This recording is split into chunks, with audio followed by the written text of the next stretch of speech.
everyone. Today I am going to show you the correct practice on how to receive a firearm into your store and how to sell it and everything that kind of happens in between.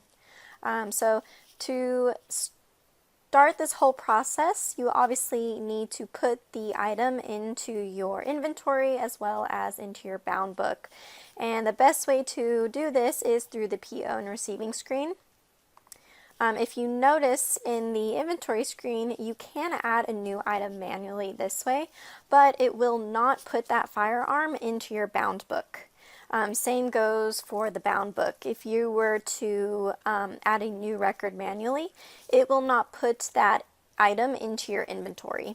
The only way to get the item to go into both inventory and into your bound book at the same time is to do it through the PO and receiving screen, and this is the practice that we try to encourage everyone to do. So once you're in the PO and receiving screen, all you're going to want to do is scan the UPC of the item that you are receiving in. I'm connected to our coreSTORE Enterprise e-commerce solution. And so it's going to ask me if I want to search my online store. I'll say okay. And here is that item. So to bring it in, all I have to do is click. And then right here is where I will scan in the serial number or numbers if I have multiple. I'm just going to type it in and select the checkbox. And then from here, the next step I want to do is enter the supplier name or FFL number. This is going to be the acquired information that goes into that bound book entry. Once I choose that, all I need to do is complete this receiving. So I'll add payment and finish. Once I finish this receiving, the item will go into both the bound book and into my inventory. And I can check this really easy by going into the bound book screen. And here's that item. And if I go into the inventory screen, it's also here as well. So the next step would be obviously a customer comes into your store, picks up this firearm, and wants to buy it. You will start that process in the sales screen. So once I'm in the sales screen, I just need to either scan the UPC of the item or I can look it up by name, serial number, things like that. And then of course I want to make sure that I put in the correct serial number that I'm trying to sell. So from here I'm going to add my customer's name. And then I most likely want to take payment of some sort. I can either take partial payment, full payment. That's really obviously up to you if you offer layaways or things like that. You should see an add payment option. This is kind of a side note, but if you don't see that and all you see is complete sale, you want to make sure to go into store config and type in disable. So you want to make sure that this box is checked, specifically if you want to take full payment for that firearm and you don't want it to complete the sale. This will just allow you to add the payment and then suspend the sale afterwards. So for the sake of this video, I'm just going to go ahead and add the full amount.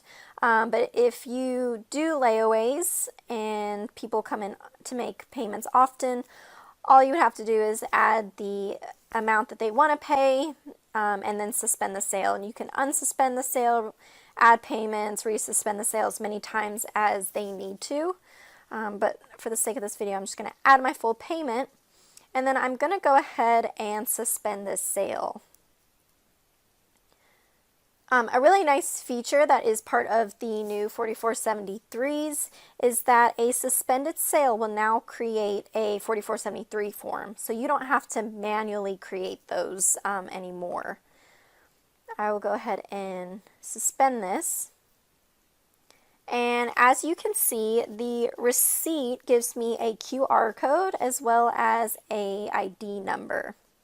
This is the code that is going to allow the customer to log on to the kiosk. Further help on setting up a kiosk for your 4473s, I'll go ahead and link that video in the description.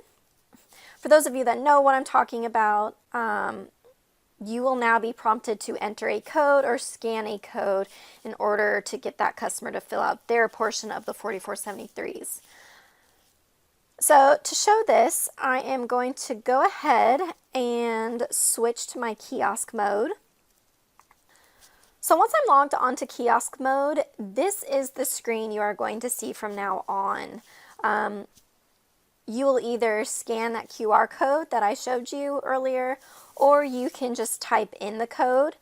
It will be the 4473 ID number along with the last name.